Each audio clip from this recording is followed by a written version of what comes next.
Forza Motorsport is saved. This is an incredible update for Forza, is what they would want me to say, but I'm just going to say what I think. So we're going to go through the update here. Is it going to be enough to save Forza Motorsport?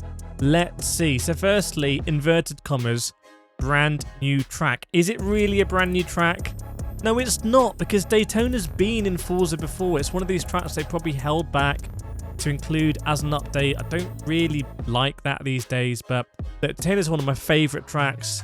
I tend to be quite quick there in iRacing and Gran Turismo, so super excited actually to bring this back to Forza. I can't imagine anything better than Turn 1, Lap 1 at Daytona. Going to be incredible. So Update 4 is coming, by the way. You can download it on January the 16th, and the new events start on January the 18th. Not entirely sure why there's a split there, but only a couple of days away from making this video. Forza's getting a lot of hate at the moment. I've been documenting this as honestly and transparently as I can. We know where Forza needs to improve, so have they addressed this in the update? This is following their big apology notice. So, Daytona's going. By the way, I've heard a lot of nonsense spoken about, oh, what Forza's do is get all the people that make cars and tracks and get them onto fixing bugs. That's not how games work. You see this screenshot of Daytona. This is all lines of code. Like, video games are so incredibly complicated to make. There's hundreds and hundreds and hundreds of people, very skilled people coming together to make it happen. So we've got to be a bit reasonable about this. But let's see what's happening here. So we're going to have the speedway, we're going to have the infield, in career mode, and featured multiplayer as well. Time attack, whatever. It's all coming basically. And then we've got some stuff. They haven't said here that it was in Forza 6 and 7, right? So that's a bit of a weird one, but they've, haven't addressed it. By the way, Nürburgring getting the same feature as this. We know Nürburgring is coming in a future update as well. And I just want to say, I find this all very ironic, because I'm sure when this was all presented and Forza were planning this out, they were hoping that, look, Daytona's going to come, right at the beginning of January. It's going to be an amazing beat for Forza. We're going to get even more people in the game. People are going to be loving it, thinking, oh my goodness, how much support is the game getting? But they seem to have just taken their eye off the ball on the important stuff, which is the fundamentals of the driving experience. I just list here my issues at the moment with driving experience. Firstly, it's not good to drive on a wheel. I think they could be a little bit more transparent and say, look, this is really a game designed for a gamepad. It's not a good driving experience online because of the ramming and the sort of the insane way that they've tried to structure the lobbies. And it's not a good experience when it comes to tuning upgrading, which has been a real staple of Forza and something that Forza's done really well over the years. So it's sort of like a trio of really bad things. But anyway, here's Spotlight cars coming. So we've got the 1992 Lancia, 2017 A-Bar Spider, the 2017 Alpha, and the 2007 Ferrari 430. So more cars coming, and I don't think anyone really cares. The issue is that it's not a fun experience to have to be restricted in upgrading these parts. What would be amazing if we can accumulate all of the credits and XP that we have already, and then as soon as that comes into Spotlight, we can start upgrading it the way we want to. We don't want to have to do laps in the car untuned before we can even, unlock basic things like advanced tyres and whatnot. So they've got this the wrong way around. I really hope they don't abandon the Spotlight system, because I think there's some real merit in there. But anyway, we'll get back on that. Car Pass coming. We've got 2019 McLaren Senna. We've got the 488 GTE. Oh, one of my favourite cars to drive in iRacing is coming. So that will accompany the GT Evo version, the car that I've driven in real life. That seemed to be a little bit OP at times. And we've got the Valkyrie. That's amazing. Gran Turismo's been doing a lot of Valkyrie stuff, haven't they? I've seen. And we've got a Cadillac coming as well. So they're the Car Pass cars coming. Are they going to be OP?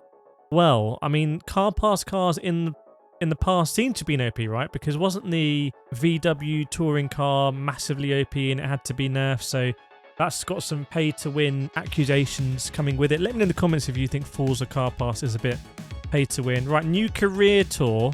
By the way, if you have a look at the amount of players that have completed tours in career mode, it is like astonishingly low. Like, no one is really engaging with this mode meaningfully. Forza does look great, by the way. Look at these shots here of Daytona.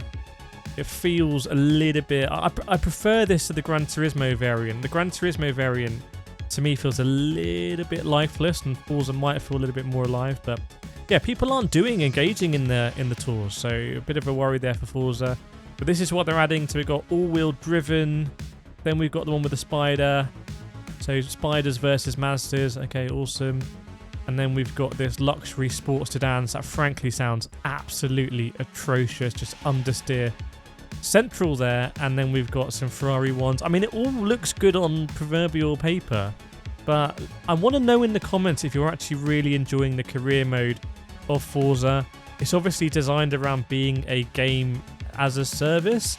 And I would just like it old school. I would like some narrative in there. I'd like you have to go through and you get credits and you can use those credits to apply upgrades on whatever cars you want. So that's what I would like. But anyway, here are the tours and the spotlight cars as part of it. I'm not sure what the car is that you get if you complete all the tours, because don't you get a pretty swanky car if you complete all of them? But yeah, interesting. Forza have gone down this. Gran Turismo now have their weekly sort of challenges that just draws across different events in Gran Turismo. Kind of amazing. Gran Turismo didn't have that before because the Korean Gran Turismo was so bare bones. But even that very simple way of doing it, I almost prefer over the Forza one. But I do want to get into the Forza career. I do want to be excited. I do want to make content around it and be like, right, this is what I'm going to do. Here's how I'm going to upgrade it. You know, I'm struggling in these races, but I need to get that upgrading and do some more laps. But it's just off-putting to have to kind of go through that grind for every car. There we go. Here's the car you win. So you're winning the Murcielago LP 670. Very nice. Win a nice Lambo if you do all of those. So, classic open tour. And again, I like the way that Forza try and kind of have some similarities here between the career series and the multiplayer series. That's quite nice. Here we go. Picture of the infamous bus stop, which frankly looks crap. Look at the lack of shadowing around those cones. This looks like a screenshot from Diablo 1. It's such a weird game, Forza, and such a weird screenshot to show off the game, but there we go. So, open tour about racing classics, building your favourite cars. I imagine all of this copy and all of this structure was completed before the game even came out. And like I said before, you can't get those people and say, oh, go and fix something else. That's not how games work. They're way more complicated than movies or TVs or movies, TV or music or anything like that. So very specialised things, and we'll see what Forza we're going to do in terms of the other improvements. But here we go. So complete all 4 open tours to add the 65 Alpha GTA, a car that I think was added to Gran Turismo post-launch. So interesting to see that as well. Right, here we go. Featured multiplayer. So fellow multiplayer fiends, this is what we have to look forward to. Let's go. Forza P1 series. Okay, oh my goodness, so much on this screen. So I'm looking at a spec firstly. It's going to be a Daytona sports car series. Wow, they got the VW Golf GTI spec series. So that was a car that I controversially compared at the beginning of the game of Gran Turismo. I would like to see more spec series actually with a single car. I think that's kind of the essence of spec series. There's no issues around BOP and stuff like that. So, Daytona sports car. The car class cycles with natural time of day progression like the real 24-hour race. So that is in conjunction with Daytona. It's the Daytona 24 Hours IMSA series. It's amazing that Gran Turismo has never done anything with that. I mean, considering it has Daytona in the game, I would love if the Mad Lads would do like a 24-hour race. That would just be so out of pocket, and I would probably do it and probably stream it. So that you'd have to do the whole thing without doing any breaks. Well, I would do it. Who's in with me? Modern factory race car as well, coming as well. Mid-engine production cars. So, yeah, some interesting stuff happening. Formula Mazda's back. So that was a lot of fun. I think I only did one of those races before, so good to see Formula Mazda. And hopefully they're getting the data on what people enjoy, sort of bringing back some of the classics.